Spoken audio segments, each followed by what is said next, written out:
ഞാൻ ജീന സാബു, ഇടുക്കി ജില്ലയിലെ രാജകുമാരി ഇടവകയിൽ നിന്ന് വരുന്നു. ഞാൻ 2022 ഓഗസ്റ്റിലാണ് ആദ്യമായിട്ട് ഉടമ്പടി എടുക്കുന്നത്. ഞാനിത് 2ാം തവണയാണ് ഇവിടെ സാക്ഷ്യം പറയുന്നതിന് വേണ്ടി വന്നു നിൽക്കുന്നത് പരിശുദ്ധ അമ്മയുടെ സന്നിധിയിൽ. പരിശുദ്ധ അമ്മയ്ക്കും തിരുക്കുമാരനും 1000 നന്ദി പറഞ്ഞുകൊണ്ട് ഞാനിന്ന് എൻ്റെ മോന് വേണ്ടി സാക്ഷ്യം പറയാനായിട്ടാണ് ഇവിടെ വന്ന് നിൽക്കുന്നത്. എൻ്റെ മോന് അവൻ ബിടെക് ഫുഡ് ടെക്നോളജി കഴിഞ്ഞിട്ട് ജോലിയൊന്നുമില്ലാതെ നിൽക്കുമായിരുന്നു. അപ്പോൾ ബാംഗ്ലൂർ ഒരു ജോലിക്ക് വേണ്ടി അപ്ലൈ ചെയ്തു. അപ്പം ഉടമ്പടി ധ്യാനത്തിൽ ജോസഫ് അച്ഛൻ ഒരു ദിവസം ധ്യാനം കൂടി ഇപ്പോൾ പറഞ്ഞ് 6-ാം തീയതി എന്നൊരു ഡേറ്റ് ഇട്ട് പ്രാർത്ഥിക്കാൻ പറഞ്ഞതിൻ്റെ ഫലമായിട്ട് 6-ാം തീയതി തന്നെ അവനെ ഇൻ്റർവ്യൂവിന് വിളിക്കുകയും അവന് ആ ഇൻ്റർവ്യൂ ജോലി കിട്ടുകയും ചെയ്തു. അപ്പോൾ ഇവൻ ജന്മനാ തന്നെ ഫ്ലാറ്റ് ഫുട്ട് എന്ന് പറയുന്നൊരു പ്രശ്നം ഉണ്ടായിരുന്നു.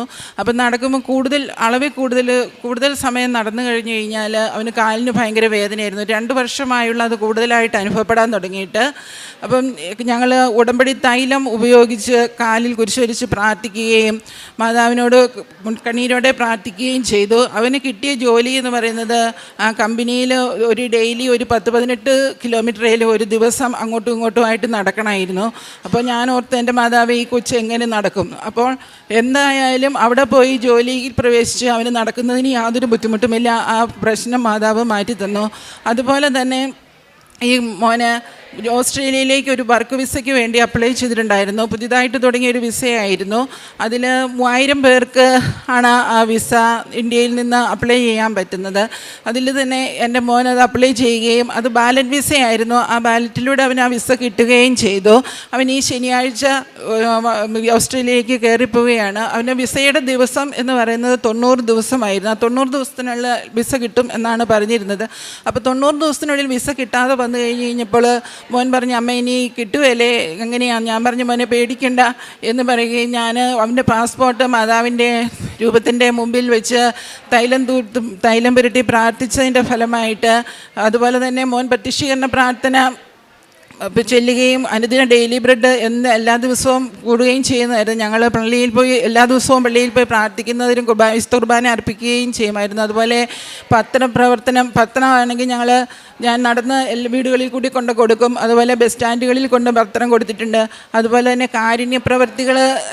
കാരുണ്യപ്രവൃത്തി ആശാഭവനിൽ കൊണ്ട് സാമ്പത്തികമായി സഹായിക്കുകയും വസ്ത്രങ്ങൾ കൊടുക്കുകയും ഒക്കെ ചെയ്ത് കാരുണ്യപ്രവൃത്തികൾ ചെയ്ത് ഇങ്ങനെ അതിൻ്റെ ഫലമായിട്ട് മോന് നാളത്തെ കഴിഞ്ഞ് ഓസ്ട്രേലിയയിലേക്ക് പോകാനായിട്ട് സാധിക്കുന്നു. ഈ അനുഗ്രഹം തന്ന അമ്മയ്ക്ക് 1000 നന്ദി പറഞ്ഞുകൊള്ളുന്നു. റോമ 1:16 സുവിശേഷത്തെപ്പറ്റി ഞാൻ ലജ്ജിക്കുന്നില്ല. എന്തെന്നാൽ വിശ്വസിക്കുന്ന ഏവർക്കും, ആദ്യം യഹൂദർക്കും പിന്നീട് ഗ്രീക്കുകാർക്കും, അത് രക്ഷയിലേക്ക് നയിക്കുന്ന ദൈവശക്തിയാണ്. ജീന സാബു എന്ന ഈ സഹോദരി തൻ്റെ മകൻ്റെ ജീവിതത്തിൽ ലഭിച്ച 3 ദൈവാനുഭവങ്ങളെയാണ് സന്തോഷത്തോടെ സാക്ഷ്യപ്പെടുത്തുക. ആദ്യത്തത് മകൻ്റെ പഠനം കഴിഞ്ഞ് ജോലിയില്ലാതെ വിഷമിച്ചിരുന്നപ്പോൾ ഉടമ്പടി എടുത്ത് അച്ഛനെ കണ്ട് പ്രാർത്ഥിക്കുകയും അച്ഛൻ ഡേറ്റിട്ട് പ്രാർത്ഥിക്കുവാൻ ആവശ്യപ്പെടുകയും അങ്ങനെ 6 എന്ന തീയതിയിട്ട് പ്രാർത്ഥിച്ചതിലൂടെ അതേ ദിവസം തന്നെ മകന് ഇൻ്റർവ്യൂയിലൂടെ ജോലിക്ക് പ്രവേശിക്കുവാൻ സാധിച്ചതിനെയാണ് ആദ്യം സാക്ഷ്യപ്പെടുത്തിയത്. അത് സമയഘടികാരം നെഞ്ചിൽ ചാർത്തിക്കൊണ്ട് ഈ ആലയത്തിൽ പ്രത്യക്ഷപ്പെട്ട അമ്മ സമയത്തെ, കാലങ്ങളെ, അക്കങ്ങളെ എന്നും ആദരിക്കുന്നതാണ്. നാം അമ്മയുടെ സന്നിധിയിൽ വിശ്വസ്തയോടെയാണ് ഉടമ്പടി ജീവിക്കുന്നതെങ്കിൽ നമ്മൾ അമ്മയുടെ സന്നിധിയിലേക്ക് സമർപ്പിക്കുന്ന സമയത്തെയും കാലത്തെയും ദിവസങ്ങളെയും അംഗീകരിച്ച നമുക്ക് അനുവദിച്ച് നൽകുവാനായിട്ട് തിരുക്കുമാരനോട് അമ്മ മാതാവ് അപേക്ഷിക്കും. അതുകൊണ്ടാണ് ഈ ആലയത്തിൽ സാക്ഷ്യങ്ങൾ പറയുന്ന ഏറെ മക്കളും ഡേറ്റിട്ട് പ്രാർത്ഥിച്ചു, അല്ലെങ്കിൽ തീയതി കണ്ടു, അക്കം കണ്ടു, അക്ഷരം കണ്ടു എന്നൊക്കെ അവർ പറയുന്നതിൻ്റെ കാരണം അത് അമ്മയോടുള്ള ബന്ധത്തിൽ അവർക്ക് ലഭിക്കുന്ന സന്ദേശങ്ങളെ പൂർണ്ണമായി വിശ്വസിക്കുകയും ദൈവികമായ സന്ദേശങ്ങൾ അനുഗ്രഹത്തിന് കാരണമെന്ന് ഉറപ്പിച്ചുകൊണ്ട് അതനുസരിച്ച് ജീവിതത്തെ ദൈവസന്നിധിയിൽ സമർപ്പിക്കുമ്പോൾ അത് അനുഗ്രഹമായി തീരുന്നതാണ് ഓരോരുത്തരും സാക്ഷ്യപ്പെടുത്തുക. രണ്ടാമത്തത്, ആ ജോലിയോട് ചേർന്ന് തന്നെയുള്ള മകന് ഉണ്ടായിരുന്നൊരു പ്രശ്നം, അവൻ്റെ കാലിന് വലിയ പ്രയാസമുള്ളതാണ്. അധികം നടക്കുവാൻ പറ്റാത്ത രോഗാവസ്ഥ ഉണ്ടായിരുന്നു.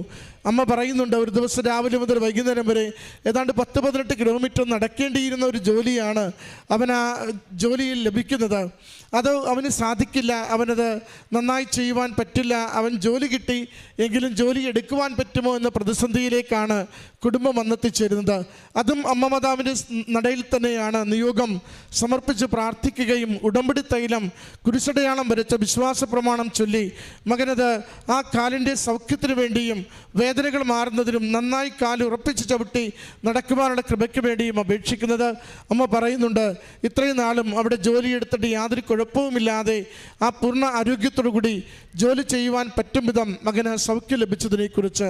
മൂന്നാമത്തത് അമ്മ സൂചിപ്പിച്ചത് മകന് വിദേശത്ത് പോകുവാനുള്ള സാധ്യതകളെക്കുറിച്ചാണ്.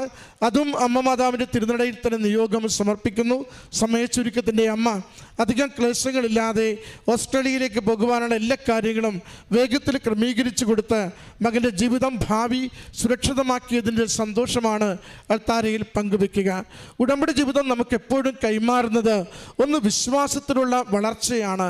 നമ്മൾ ദൈവത്തിൽ ആശ്രയിച്ച് പ്രാർത്ഥിക്കുവാൻ, ദൈവനാമത്തെ മഹത്വപ്പെടുത്തി ജീവിക്കുവാൻ, ദൈവത്തോട് സംസാരിക്കുവാൻ, ചോദിക്കുവാൻ പറ്റുന്ന വിധത്തിൽ നമ്മുടെ ജീവിതത്തിൻ്റെ വിശ്വാസ തലങ്ങളെ മാറ്റുകയും വളർത്തുകയും ചെയ്യുന്നു.